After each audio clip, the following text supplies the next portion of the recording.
Hi guys, welcome back to another video. This is going to be part 2 of this, what you see behind me, Skoda Kodiaq engine replacement or changeover after it got a hole in a sump and lost all of its oil. Yeah, right, part 2. Let's go, see where we end up and see how easy or fast or whatever way this thing is going to work out, we don't know. But anyway, let's drive on for now and we'll see what happens, okay? Okay guys, at this point, that's the engine that's after coming out. I have the dual mass flywheel and clutch and stuff pulled off it.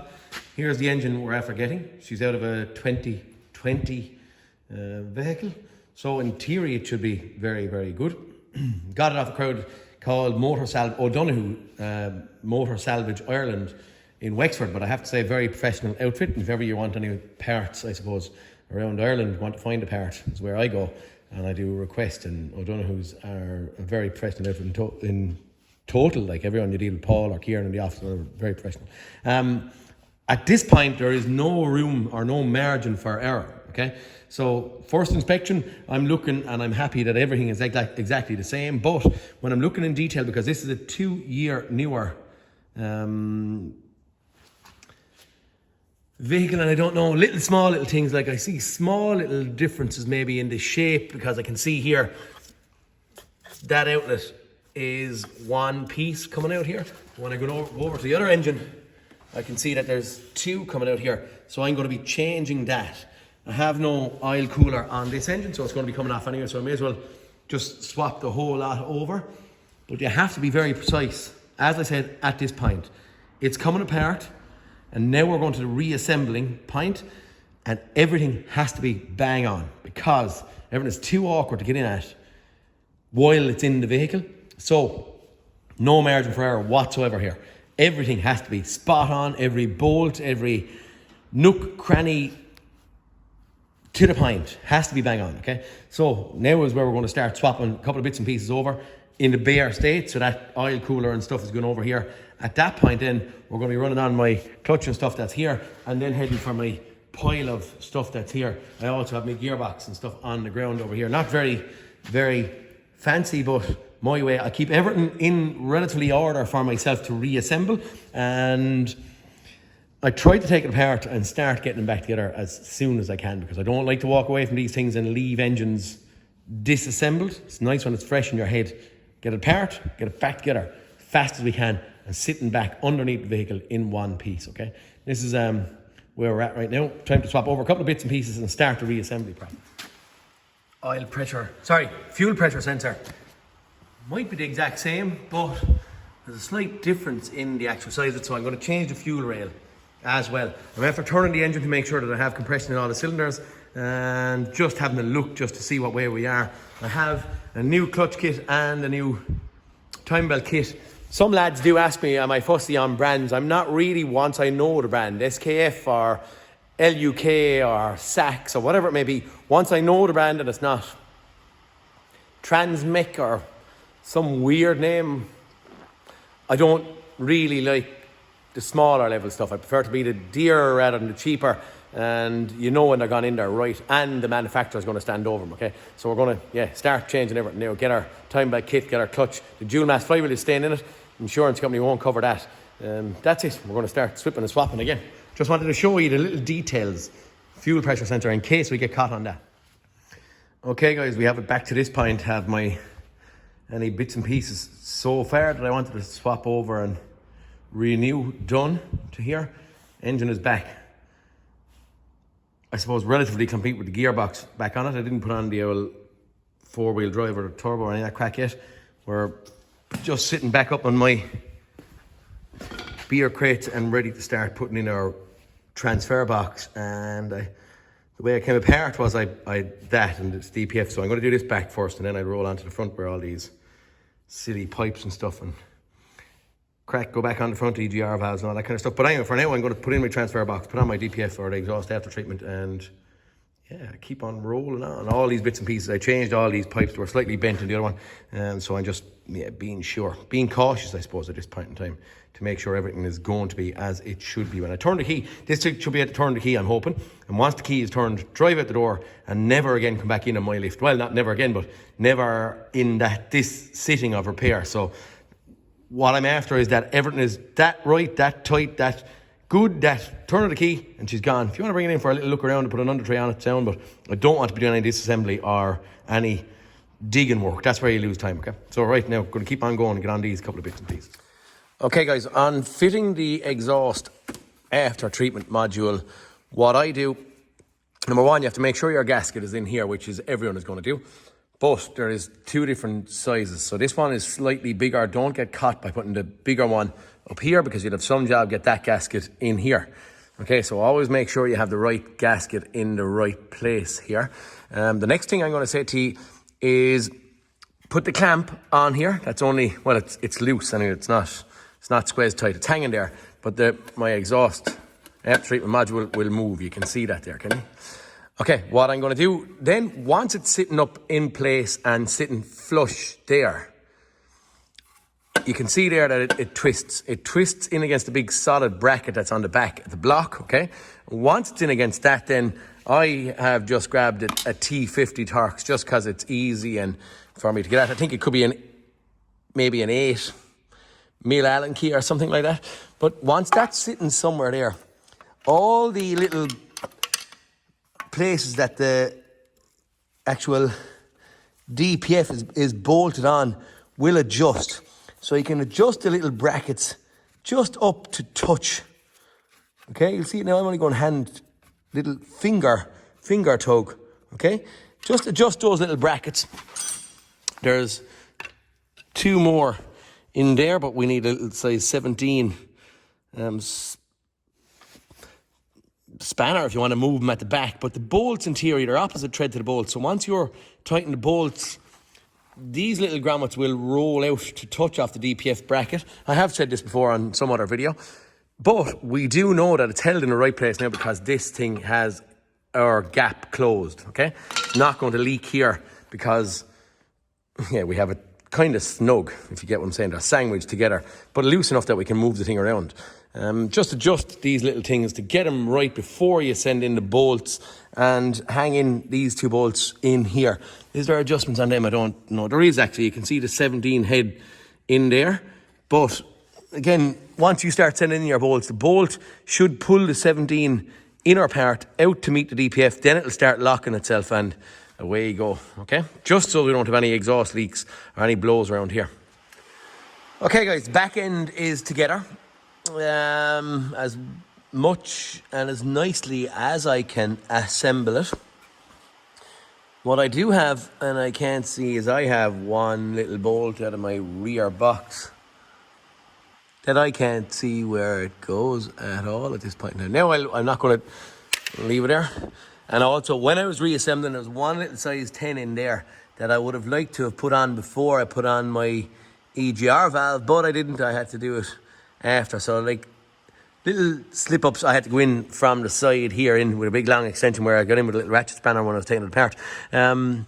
Yeah, there's little things that will happen to us all. None of these are straightforward and easy. I want to be honest. I don't want to tell you that this is simple. It's not at all. It's a nasty little thing, you know. So far, I only have the back end done, and now I'm going rolling around to the front.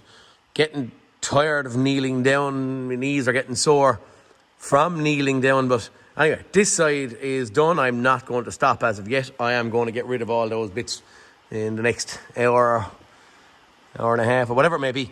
I'm going rolling around to the other side now and carry on, okay? Okay, intake, manifold on, charge, air cooler, whatever you want to call it. Back on, dipstick in, wiring loom sat back up and on, connected into place. All my little diesel pipes are starting to be bolted into place and held in situ.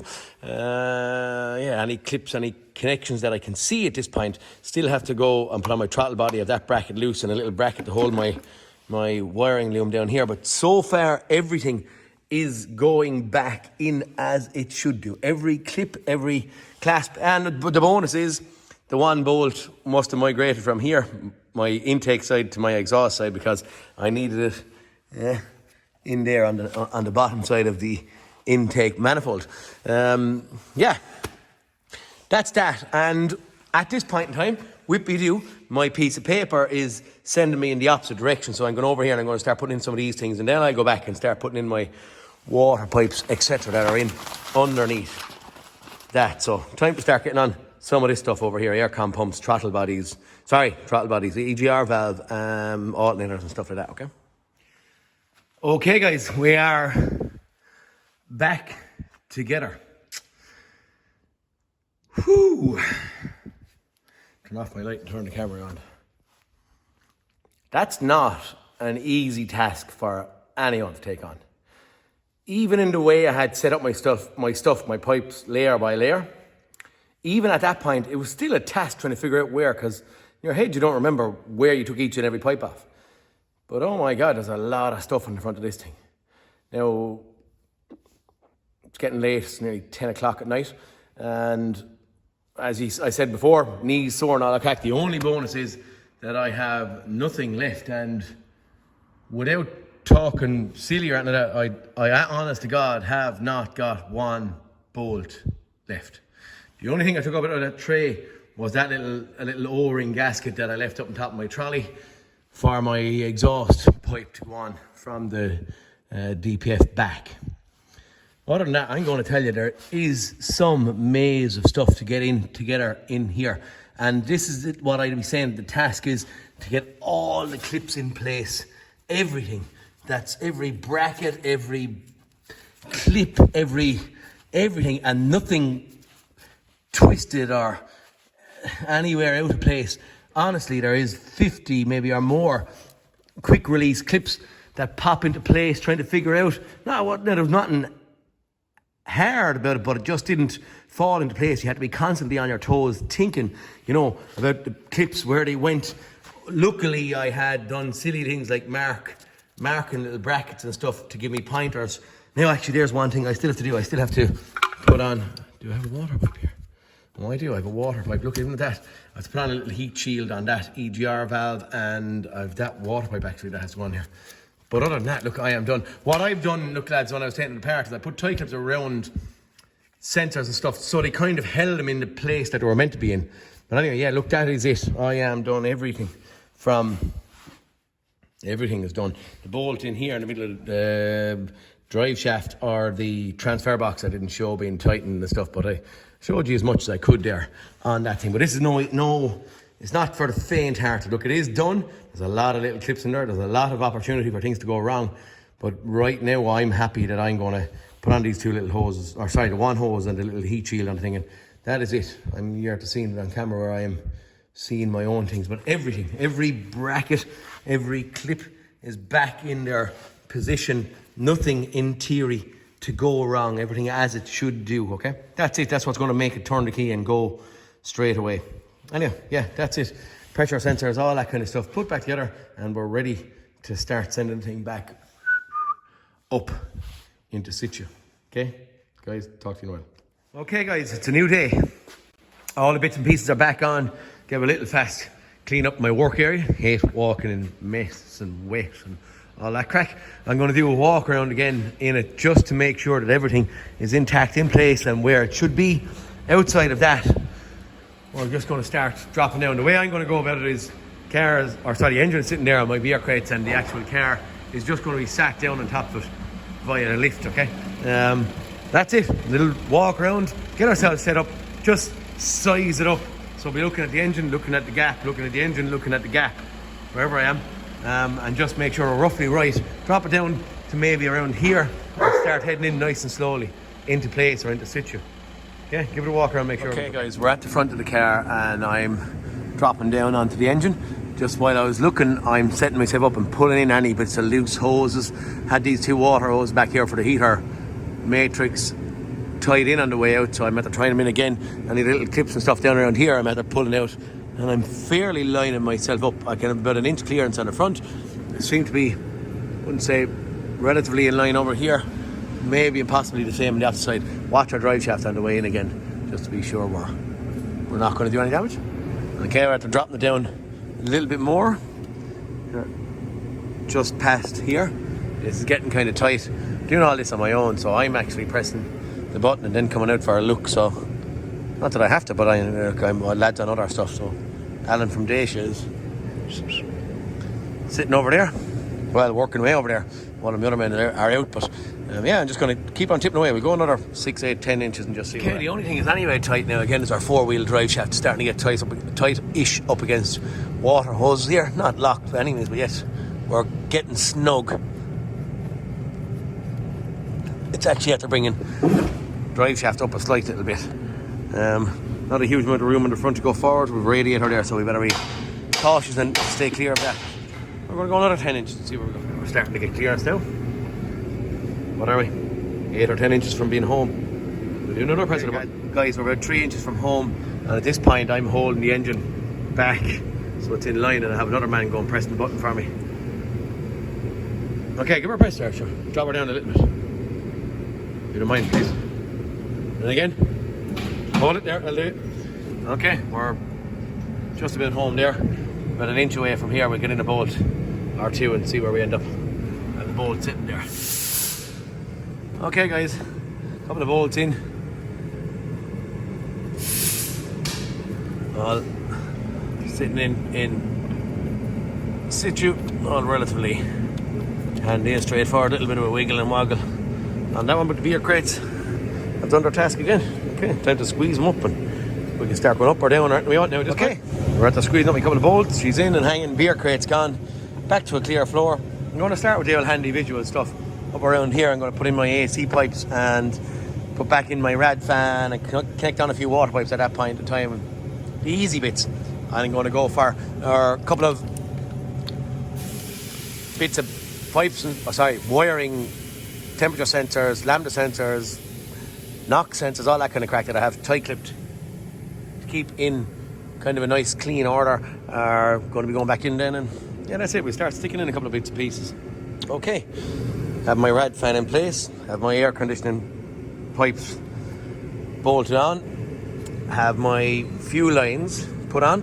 Might be an overkill, you know me. 3 little dots, 2 little dots. Can't see it now because the clip was tight, but 2 little dots here. What I would say is to focus in bite-sized pieces. So I'm focusing on that area now. I was focusing on that area, which also entailed over here bleeding my clutch at this point while the engine is still loose, just to make sure I have a pedal, and I have.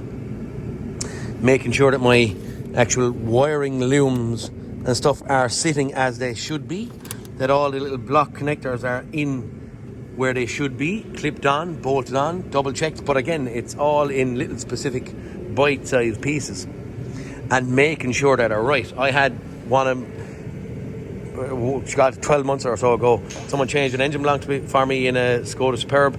2 of these pipes, whichever 2, were fitted on backwards, and while under load the car was breaking down and not doing its job. We spent a day trying to figure out what was wrong here. So the long and short of it is be specific. Maybe even leave one pipe on and then disconnect the other one here, so you can't go wrong. It's little snippets of information that's going to keep you from making a boo-boo and spending 3 days. Now that's not saying that there's not boo-boos here. I'm going to tell you the truth of the matter. I'll walk into the office and show you in a second. Gearbox toppled on me, and there's a selector here on top of the gearbox, and it actually broke. So this little piece rolled over and broke the little leg that's sitting out there. I have to wait 2 days for this thing. Anyway, neither here or there. That's just, yeah, it happens to us all. That's part and parcel of life. One other thing, little thing I'm going to show you is, where am I going? Whoa! I'm not going. I'm just after dropping it. Alan found it. Okay, this is the little AdBlue injector, and I have shown a bit about AdBlue injectors on these specific Kodiaqs. Now, someone had broken this one prior to me getting my hands on it, but the long and short of how it works is it's still going to hold on for me now, but the next person to take it off is going to be more awkward. There's a leg there, and there should be another little leg hanging out from this side and around, and all you should have to do to open this injector is squeeze these 2 little pieces here, which should make that injector come off, but a lot of lads get caught on it. So really, when you're getting in here, you only squeeze these 2 legs like that here, which makes the clip retract and you can get it off. Right now it's going back on. Just to show that thing in case anyone gets caught for an AdBlue removal piece, you might see this and be able to use it as a reference. Okay guys, we're in and up, but I don't have any subframes that. I was going to turn the key, but the oil is drained, but I'm just going to change the oil seeing there's no oil in it. Block connector, it's got a bang underneath, and that's what caused our issue, but the block connector for the oil level sensor is intact. Sorry, it's intact. Is broken in bits, but I have the other block connector here that came actually off of it, so I'm hoping that, well, not hoping, I'm just going to de-pin this one and stick it into that yoke. That's what we're going to do now. Okay guys, my block connector I have done.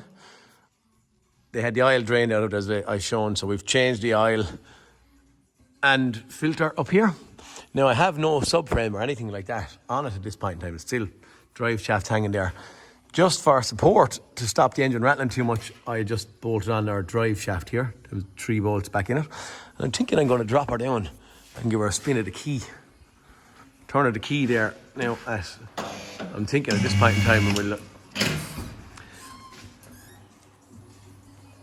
Also what I think is, I'll open the high pressure fuel line and maybe leave it not start for a while and let it kind of bleed itself in case. There shouldn't be much air in there, but you'd never know. It was complete until we went swapping the fuel rail last night. But I think what I'm going to do is I'm going to crack one of these. I'm going to turn the key for a couple of turns and just leave it at whatever little pockets of air in there, get out, and then we'd squeeze them up and try and start. Okay, just had to jump in the car. I have lights flashing all over the place, but we're going to give we have no coolant in it. I'm going to give it a crank and see what happens. It's turning. Sounds alright. We have that fuel pipe open, so it's not going to start. But in saying that, it is turning, it is trying to turn, and it's doing all the stuff that we want to do. Jump out. Oop. Might go and squeeze a little bit wet down around here, as in we could have some diesel coming. We'll give it a squeeze and see what we get then. Live on camera, the live action packed. Now I've no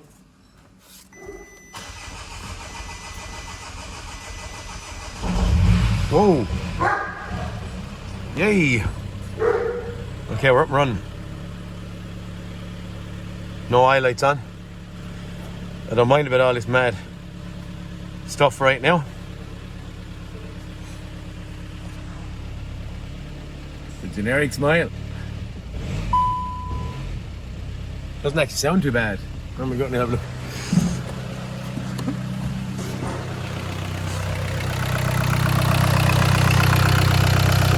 Okay, we're going. Good we do. Straightforward.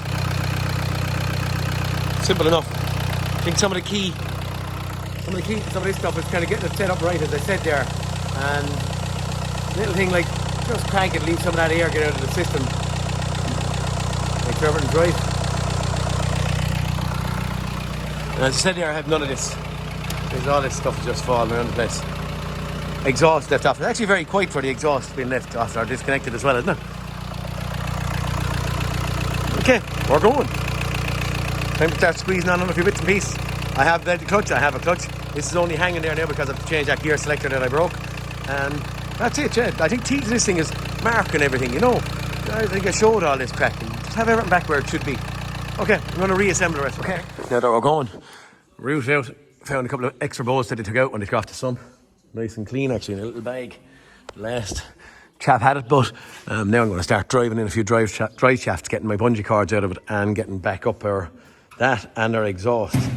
The exhaust, yeah, is still an exhaust throttle is left off it, but that's kind of it.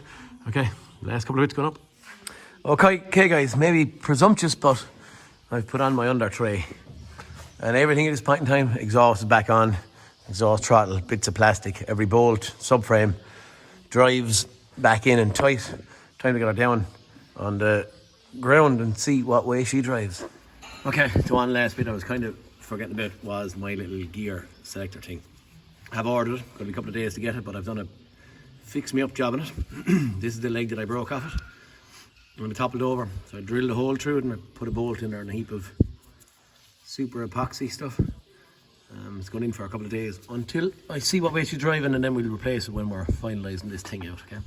So that, luckily, that little chamfer there actually makes it so you can get it in without taking off any mountings or anything like that. So it's quite a good setup, and it's pretty solid.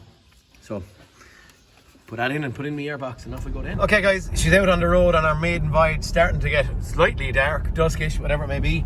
I didn't clear faults before I brought it out. Maybe I should have, but anyway I didn't. I have a coolant light after coming on. These things are notorious, I find, for getting airlocks in them. So after a couple of miles we have an airlock in there, and we have a windscreen washer low message here as well. But lo and behold, it is driving the finest. Plenty of power. I'm just going around the block, but I'm going to get back to the garage and I'm going to clear faults, top up my coolant level, a few bits and pieces like that, and then start clocking up a few miles. What's on her? I thought maybe I could see the miles, but I can't see the miles on her. Can I?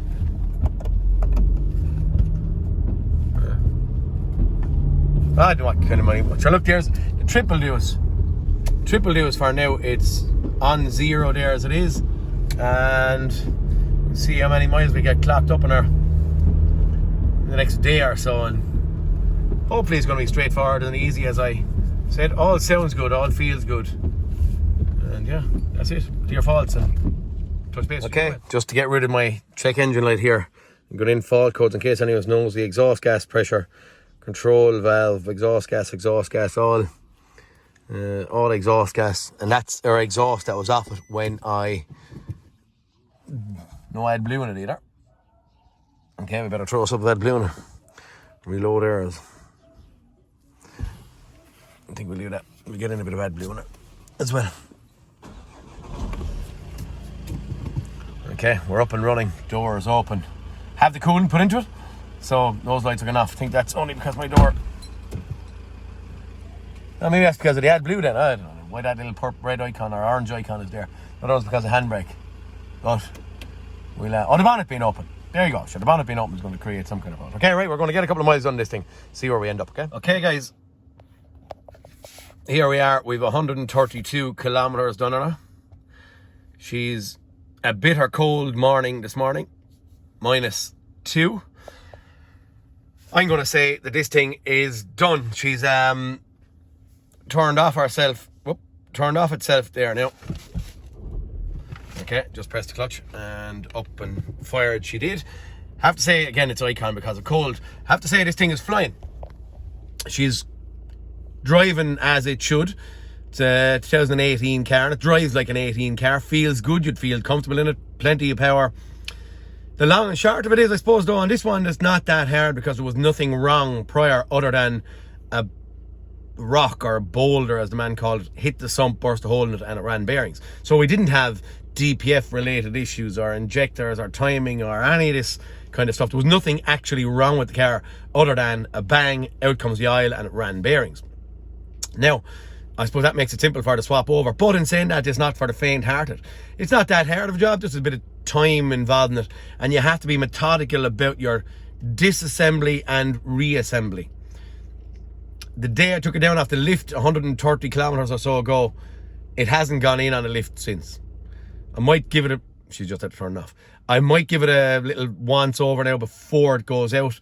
I still have to fill the Freon, the aircon with Freon. But other than that, I'm done. I got the AdBlue in the tank and bits and pieces, but the thing is absolutely flying. So I don't know whether you're going to get something from this or not, or is it entertaining maybe or not, or whatever. But give us a thumbs up if you like it, give us a thumbs down if you don't, and please like and subscribe. Peter Kennedy signing out, guys. I hope you got something from it, and I'll talk to you all in the next cartoon. See you later, boys.